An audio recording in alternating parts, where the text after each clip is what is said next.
Welcome to the Portable Classroom. This is a lesson on how to use the vocabulary in Unit 10 of the Vocabulary Builder. So let's talk about the words. First, we'll go over the verbs and then we'll talk about the other ones. So number one is comfort. Comfort. This is being used as a verb. So when you comfort somebody, you're trying to make someone feel a little bit better. Now, comfort is a regular verb, so the past tense is comforted. Comforted. How do we use the comfort as a verb? Somebody comfort another person. For example, the boy's mother tried to comfort him after he fell down from a chair. Okay, so that's the first way of how to use comfort as a verb. And then let's talk about using comfort as a noun. You can use comfort in a phrase like this. Take comfort in or take comfort from something or doing something, which means whatever that something is makes you feel comfortable when you do it. So you should take comfort in the fact that you try your best. So you shouldn't feel bad about yourself because you try your best. So you should take comfort in the fact that you try your best. So that's how to use take comfort in. And then the third way of using comfort as a noun is in or from the comfort of something or doing something. For example, Ellie bought an exercise machine so she can work out in the comfort of her own home, which means she can comfortably work out at home. She doesn't have to go to a gym or something. So in or from the comfort of somewhere, a place or something or doing something. Now let's talk about the other words. The opposite of comfort as a noun is discomfort. So if somebody has some kind of discomfort, means he's not feeling so good. And the other one is comforting. The ing ending indicates the fact that it's an adjective.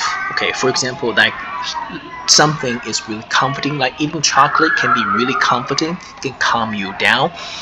Next one is comfortable. We know what comfortable means, like something sitting on a sofa is very comfortable. And then comfortably, this will be the adverb of comfortable. We usually use this with the verb, okay? And then comfort food refers to fried chickens, hamburgers, food that makes us feel comfortable. Next one is comfort zone. Comfort zone will be like when we're in our comfort zone, we feel easy, okay to do the things that are actually within our comfort zone. Things that are outside of comfort zone, when we do them, we don't feel sure, we're a little bit nervous, so that's what comfort zone is. Now let's talk about number 3, fit. Okay, the tenses of fit are actually fit, or somebody spelled fitted with 2 T's. Now, how do we use fit as a verb? Something or doing something fits somebody. For example, the dress doesn't fit me, means maybe is not my style, or maybe is too big or too small, so the dress doesn't fit me. So that's the first way of using fit as a verb. The second way of using fit as a verb is fit in with. Try to blend in with a group of people or something, being a part of something. So the loud girl doesn't fit in with her quiet classmates. So she cannot blend in. She is an all one out. So that's fit in with. And then number 3, we're going to talk about using fit as an adjective. So stay fit or keep fit. It means to stay in shape. Like Kay cycles to work every day to save money and stay fit. So that's how she stays in shape and that's how she stays fit. Okay, and let's talk about fit, the other definitions of the word fit. One word that we need to talk about is fitness.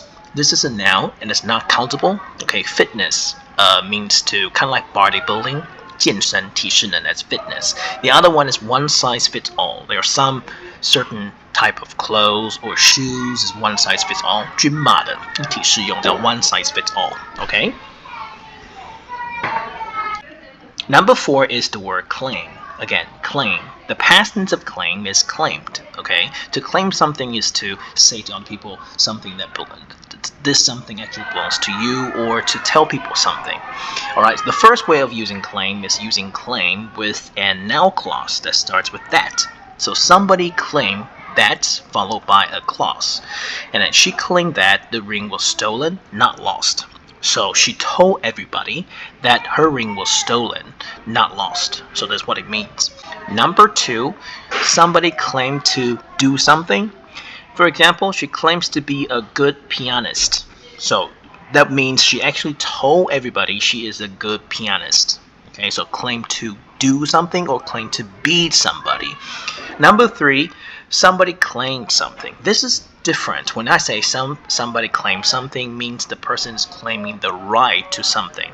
根据权利要求认领和索取. For example, the old man claimed the land or claimed the right to the land, which means the old man tell everybody this land actually belongs to me. I have the right to the land. So if somebody claims something, means he's telling people that he has the right to own that. Now let's talk about other words that have to do with the word claim. The first one is reclaim. Reclaim means to retake. 试图取回重得 to retake something that's reclaimed. Okay. The second one is acclaim. Like if somebody is an acclaimed artist, means he's an artist that everybody knows to be very good. So acclaim means 称赞推崇叫 acclaim. Now number 11, it's the word speed. The tenses of the word speed are actually speed, sped, sped. Now the pattern that we're going to talk about is speed up. Okay, so how do we use speed up? Using speed as a verb. Computers have helped speed up much of the work that is done in offices, which means with the help of computers, we can actually do things faster in offices. So that's how you use the phrase speed up. Speed can also be used as a noun. When it's a noun, sometimes it's countable, sometimes it's not countable. And then speeding is another noun that is definitely not countable. So speeding means 超速行驶. Okay. Number 5, succeed. Succeed is actually the verb of success. The tenses of the word is actually succeed, succeeded, and succeeded. The first pattern we're going to talk about is succeed in something or doing something, which means the person actually makes it. So he succeeded in getting the job, which means he got the job. Okay. Number 2 is succeed to something. Means you actually inherit something from someone. 继承继任. Like the millionaire's eldest son will succeed to his estate. So all the houses will go to his eldest son. So they succeed to something. Number 3, we're using the word success, which is the noun of succeed. So owe one success to means that person actually helps you a lot, and much of your success has to do with that person's help.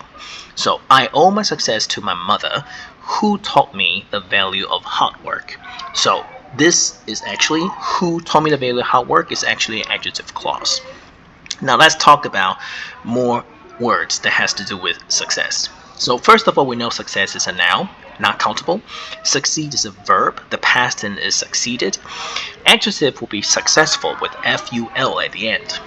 And then 一夕成名 is like overnight success, sudden success, or immediate success. Okay, and then we're going to talk about the comparison on page 60. So this is comparison on page 60. So let's talk about the 3 words that has to do with 成功. The first one is success. The second one is triumph. The third one is victory. Success refers to 成功成就 is not countable, or you can use success to refer to a successful person or a very successful thing. For example, I read about my classmate's success in the newspaper, so this will be 成功成就. So it's not countable. The second one, everybody had fun, so I think the party was a success. A success means a successful event. So this success is actually countable. The second one is triumph. Triumph is a big victory, a big success. 巨大的成功，非凡的成就叫 triumph. Or a victory, a big victory, 重大的胜利. For example, like you won the championship in something. So the athlete's greatest triumph was winning an Olympic gold medal. So that would be a huge success. So that's triumph. The second one, winning the race, was a great triumph for the young runner. So as you can see in both examples, we do count triumph. Okay. The third one is victory. Victory is 胜利、获胜、成功，常用于比赛、战场跟选举等等. Okay, for example, like tonight we won the great victory over the other school's baseball team. So remember, won a great victory over someone else. So over is the proposition that you have to keep in mind. So if you are going to compare triumph and victory, triumph refers to a huge victory, whereas victory is just like a win or something. Number 13, let's talk about the word suggest. Suggest is a verb. The past tense of suggest is suggested. How do we use that? There are 3 patterns. The first one is somebody suggests doing something. For example, I suggest our going to the park on Sunday. It means I suggest that we go to the park on Sunday. Okay, so see, going is actually a noun, so you have to say our going, not we going, but our going, because our is actually the adjective. The second one is someone suggests that with the clause. So it's actually a noun clause that starts with that. So the dentist suggested that she should come another day, or she come another day. Now notice this, she should come another day. There is no S after the word come, because should is actually left out. So we assume there is a should in the sentence. So there's no need for S after come. Or you can just write the should. She should come another day to avoid mistakes. Number 3 is somebody suggests and followed by a WH clause, like how, where, what, when, something like that. It's a noun clause as well. Like the teacher suggested what I should do to improve my academic results. Academic results are my grades, my scores, stuff like that. Now, final verb that we're going to talk about today is the word disguise. Disguise is a verb. The past tense is disguised with a D at the end. How do we use this? There are 2 patterns. The first one is someone disguise oneself as someone else or as something. For example, Mulan disguised herself as a boy when she became a soldier. So she pretended to be a boy rather than a girl when she became the soldier. So that's disguise oneself as.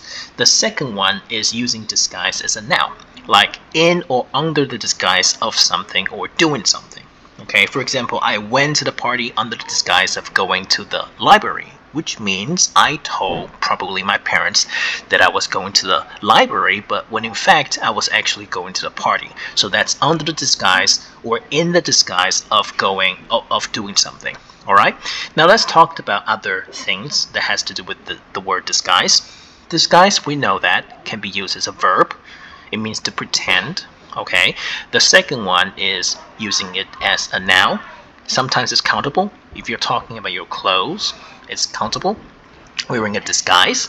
If you're talking about pretending, then it's not countable. Okay, so a phrase that we can learn is a blessing in disguise. It means 因祸得福. A blessing in disguise. Okay, like it does not look like a blessing, but it's actually a blessing. Okay, so 因祸得福, that's what it means. So now let us talk about other words. Number 2, we have anxious. Anxious is an adjective, like I'm anxious to know something. I'm anxious to know or to do something. So that's anxious. And then anxiously is the adverb of anxious. We use it with probably a verb. And then anxiety is the noun. And remember, anxiety is actually noun countable. Anxiety. Okay. Number 6, we have the word wait. Wait is actually the noun of weigh. Weigh is the verb. The past tense of weigh is weighed with the ed at the end. Weight can be countable and uncountable. Okay, and then a phrase that we can learn is to gain or to lose weight. And I remember there's a t at the end. To gain and lose weight. Number 7, truth is not countable, and then adjective of truth is actually true, and then truthful will be to be honest. To be frank, so that's truthful, and then truthfully is the adverb of truthful. Number 8, we have false. If something is false, means it's not real, and then false down, it means 空欢喜, 虚幻的希望 is false down. Now we're going to talk about the comparison of false with other words later, and remember it's page 60. First, let's talk about number 9. Number 9 is believe or believe. Now this is actually a noun, okay, usually as a singular noun, 通常是单数, like it is my belief, okay, so it's 信念 and 看法, belief. Now if you're using the word belief to refer to like a religion, the 信仰, so it's countable, beliefs, like there are many a person can have many different beliefs. Okay, now we need S, not the S, just S. And then disbelief is the opposite of belief, which means not believing something. And the verb of this will be believe with the VE ending. Okay. Now we're going to compare false with fake. Okay. False means 假的, 伪造的, 或者是不正确的, like true and false. Remember the question that you do when something is false means it's not correct. So let's take a look at the example then.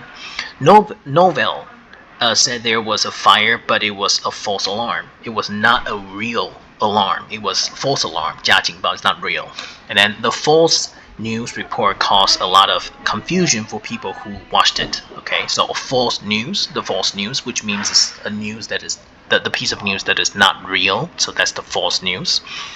As for fake, 也是假的，仿冒的。Okay, 伪造成高价值物品的东西叫 fake. It's fake. It's not false. Okay, false 伪造的 false 是用于欺骗人的 ，and then 仿冒的话是假装伪造成高价值的东西 ，that's fake. Alright, fake can also be 感情的造假或装成什么的样子 ，so that's what false cannot do. Alright, so two examples: the watches the street vendor was selling were fake. Okay, you do not say were false, you say were fake. And then John acted pleased to see Jan, but Jan could tell that he was faking it. He was pretending to be happy. Okay, so that's how you use the word fake. Like you're faking some kind of emotions that you do not have. Number 10, let's talk about the word energy. Energy is a noun, it's not countable, refers to 精力 and 活力 or 能量, energy. And then adjective of energy will be energetic. Okay, if somebody is energetic, it means the person is full of energy. And then 再生能源, renewable energy. And then different kinds of energy. We have solar energy, nuclear energy, wind energy, and wave energy. Alright? Now number 12, effect. Effect is countable and uncountable at the same time. 作用效果跟影响. Like what kind of effect does it have on something? Now, adjective will be effective. If something is effective, means it works. And then adverb will be effectively. And some other things that has to do with effect. The first one is side effect, 副作用. Okay, when you take the medicine, usually there are some like unknown or different kinds of side effects. Next one is cause and effect, 因果关系. And then come into effect, 开始生效, like something came into effect, right? It's starting to work. And then halo effect, 光环效应, ripple effect, 涟漪效应, and then spotlight effect, 聚光灯效应. These are some different kinds of effects that you can know about. 14, we have unrealistic. Unrealistic is the opposite of realistic. Okay, it's an adjective. Number 15, we have accurate. If something's accurate, it means it's correct and it's precise. 是正确的准确叫 accurate. Adjective will be the opposite of that will be inaccurate. Okay, something is not correct. And then the noun of accurate, uncountable, is accuracy. And then the adverb will be accurately with the ly ending. And then we're going to take a look at the comparison on page 62. So now we're going to compare three different words. We have accurate, correct, and precise. Accurate means 精确的,准确的. Like you're talking about the measurement, you're talking about data to be accurate. And then accurate also means 确切恰当 for your some kind of saying, for some kind of description. For example, like the weather report made an accurate prediction about the storm, or the reporter checked to make sure that all of his information was accurate, correct. Okay, whereas correct means 准确无误的, it's like perfect, no mistakes, or correct answer, correct ideas, 想法说法的 correctness. So the answer to question 5 wasn't correct, it's not right. So that's correct. So accurate means 确切恰当, whereas correct is like the right one. Now precise means 明确的,确切的. So it's kind of similar to accurate. Okay, 强调所指的事情是 precise. Like, let me know the precise moment she arrives. Let me know like when she will arrive. Exactly. Like I need a time. I need like what time that she will arrive. So that's precise. Or you're talking about 精确准确的 information or detail. Like the scientists used a special tool to make a precise measurement. Okay, so that's the comparison of the three words. Now, number 16, we have the word sensible. Sensible is an adjective. It means 合理的、理智的、明智的 sensible. Like this is a sensible choice. This is a choice that makes sense. This is a reasonable choice. That's sensible. Now, reasonable means 讲理的、理智的. So you can use reasonable to refer to something like sensible. So on that, they're actually quite similar. But like you have to be reasonable. It means you have to 讲道理, so it's different in that way. Next one is rational. Rational only means 理智的. Okay. Now next one is wise. Wise is not smart, it's not intelligent. Wise means 有智慧的. Whereas intelligent is like the person has high IQ. That person is probably pretty intelligent, knows a lot. Next one is sensibly. So sensibly is actually the adverb of sensible. So you need to use it with the verb. Like you have to make a decision sensibly. Next one is sensibility. One more time, sensibility. Sensibility is the ability to be sensible of something, or the ability to appreciate something. So sensibility is both countable and uncountable. So sensibility refers to 鉴赏力 and 感受能力. Number 17, we have fiction. Fiction is the work of something that is not real, like a story. So fiction can be countable or uncountable, fiction. But when you're using fiction to refer to 小说或虚构文学, it's not countable, okay? But if you're talking about some kind of fictional truth, fictional facts, fictional stuff, then it can be countable. So if you want to say 小说, you can say a work of fiction. Like this book is a work of fiction. And then novel is 小说. It's countable. You can say one novel, two novels. The opposite of fiction is non-fiction. If something is non-fiction, means it's probably based on some kind of facts. Next one is fictional. Fictional is the adjective of fiction. And at number 19, we have metabolism. One more time, metabolism. Metabolism is 新陈代谢. It's countable. One metabolism, two metabolisms. Number 20, the last word is misconception. Misconception. Concept is idea. Concept 就是想法和观念的意思. So misconception means do not really understand or understand something wrongly. So that's misconception, 误解. It's countable, one misconception, two misconceptions. Misconception, this word is usually used with like one common misconceptions is something like that.